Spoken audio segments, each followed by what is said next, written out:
في نهاية سنة 2021 ظهر شخصية على أغلب مواقع السوشيال ميديا اسمه ليفر كينج، بيقول إن هو ساب الحياة المدنية من فترة طويلة وبدأ يعيش كإنسان بدائي، وبدأ يظهر في فيديوهات بيمشي حافي وبياكل لحمة نية أو كبدة نية، وبيقول إن دي طريقة معيشة الإنسان القديم وإن هي أفضل لصحة الإنسان. ليفر كينج كان عامل فورمة جامدة جدا وشكله باين إن هو قوي جدا، وكان عنده 9 مبادئ بيقول إن هم أفضل لصحة الإنسان. في خلال وقت قصير فيديوهاته اللي بيظهر فيها بياكل أو بيتمرن بشكل بدائي ابتدت تبقى ترند، ومتابعينه ابتدوا يوصلوا الملايين. ليفر كينج صور مع اكتر من برنامج تلفزيوني، وكل البرامج انكر فيها ان هو بياخد اي مكملات او هرمونات، وان قوته دي كلها نتيجه الحياه البدائيه والاكل البدائي اللي بياكله.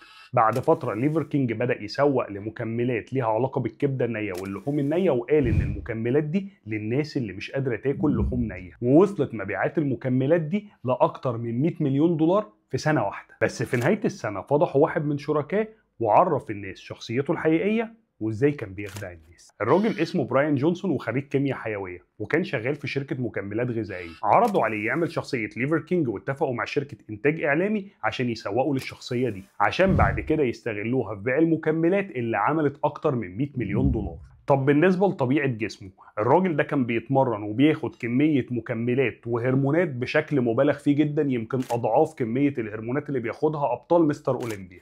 اللي عايز اقوله ما تصدقش اي حاجه تشوفها على السوشيال ميديا، لان في شركات بتستغل احلامك وبتديك وعود وهميه عشان يحققوا ارباح بالملايين. بس يا سيدي، وكده يبقى خلص الكلام. سلام.